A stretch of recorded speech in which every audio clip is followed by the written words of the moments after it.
Ito yung sugat natin sa paa. Ano yung tinimpla natin Permax. Ito na natin. Ito yung solusyon para mabilis matuyo yung sugat.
Kita ba mo ako ya?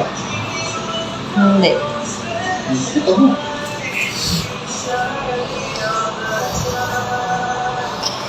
Wait na yung binti mo. Yan. Pangalawang apply ko lang yan. Nakaraan, marami na nanakmat yun.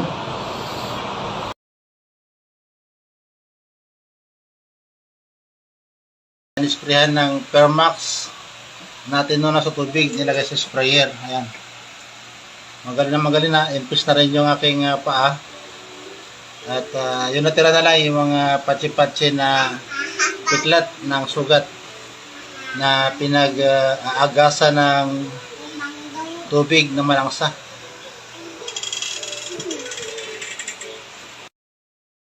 Morning, sir. Sana ako eh.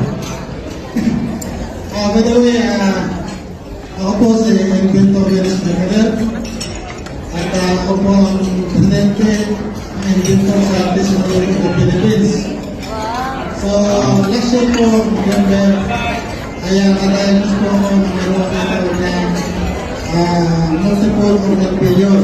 Ah, wow. Medyo ito po organ failure, multiple. Yung puso at ang mga ascites. Kaya ang point ko po ganito, no? Get the testimony kasi po baka pamilya nyo, kakilala nyo, makakatulong katulong sa kanya. May kilala po pwede problema sa puso, sa kidney, etc. Sige po, go ahead, sir. At lumaki po yung tiyan ko at napunod ko na po yung tiyan ko. Lumaki yung baga. Mali na mamagapon. At namagay yung paa, dalawang paa. At ito yung...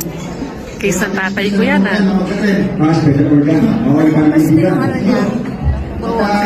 Kumpay po ako sa dalawang doctors. Isang tatay ko 11 namatay na. days. Sayang. 1 million. Magkano po ang hinihingi po? Magkano po hinihingi po sa hospital? 600,000. 600,000. So ngayon, matanggal na naman ng tubig sa tiyan. Halos 2 litro. At sandikat natin ang maliit sa baga. So, mutik-mutikan na rin tayo sa operating room. Ngayon, dahil sa mamagay yung aking paa, sorry na lang sa kumakain, pero siguro, panoorin nyo na rin sa aking video site. Sa Facebook Messenger. Balik ka sa iyo sa Messenger. Nakakawala ka ng gana. No? So, ang sabi ng doktor, yung sugat sa paa ko, ay abot na hanggang buto. Kaya sabi niya, inumin mo yung antibiotic nito, 7,800 bawat isa, 3 times a day for 1 week, testing lang. So, may kasanahan ko yun. Ngayon, nasabi ko, nagkwento sa akin ng kapatid ko, na itong si Kajab, ay mayroong train na kung saan ay napagaling yung sunod ng puso sa kanya. So sabi ko, correct ko kasi yung aking paa, dalawang paa, talagang hindi maganda yung kondisyon.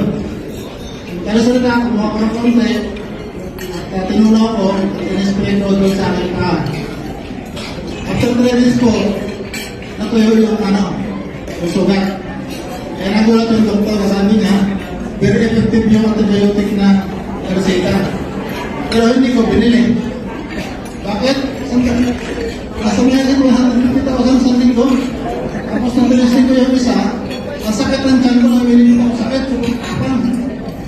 3 days po. Kaya mga sabi ko, doon sa kapital ko na binili na produkto, hindi pa ako pumasok na sa piso.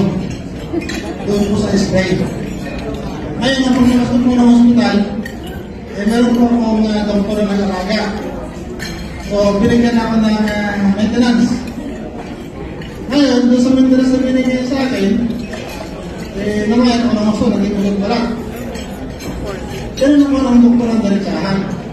Sabi ko, Dok, gagaling pa ba ako? Kasi akong tumatagal parang akong palit ang maliit Sabi niya, yung maintenance na ininom mo, pampagalitag ng buhay. Pag hindi mo ininom, sorry, may sit na lang. Kaya kailangan umuusap ng ambulansya, kailangan umuusap ng hospital. Para kasi anytime, pwede mag-lockdown yung gusto mo. So, ibig ko sabihin, kung ganun pala, madali pala ako. At naging maintenance. So, ginawa ko, bilang sa pinto, inakal ko mabuti itong Permax. So, ganun ko lahat ng mga ingredients. So, nakita ko sa ingredients siya, dapat nanotechnology siya, sa amin bilang mga technologies, pinag-aaralan namin nanotechnology. So, tinisting ko siya. Kung tinisting ko siya, ito yung mga lumalakas. At yung mga pinag-aaralan ng kakaisan nito, kinain ko rin. So, hanggang sa nagkaroon ako ng laman. So, sa madaling salita, ay hindi na ako maintenance ngayon. So, Permax na lang yung ginagawa ko. Yung nga, ngayon sa nag-isip ako sa negosyo, kumalik ko sa negosyo ko, medyo rin sa pinayang ko ako ng solar. Nakabot kami ng mga solar, tama rin din akong titanium na kandero. So, nabalik ako sa negosyo. So, ang nangyari, paminsan-minsan ko lang maalala yung Permax na ipahid. At ngayon din sa araw na ito, nalaman ko yung tamang pagpahid. Kasi yung ginawa namin nakaraan, chamba-chamba lang. So, baka mag-chamba-chamba, ibig ko rin pala. So, yan po, para makita niyo po yung mga videos ko, kasi yung sa kasi mga presentation, may pakita na rin niyo sa akin, para sa akin, doon sa hospital, experiment ako, experiment ako, hanggang sa loob na rin yung sugat sa paa. So, message po sa YouTube, sa Facebook, Inventor, Dennis Mercader. Lalabas din po yung mga interview sa akin, Rene Sanchez, Pagkadirekes, po mga broadcaster. Kailangan Inventor, kung po ang nalala. Maraming salamat.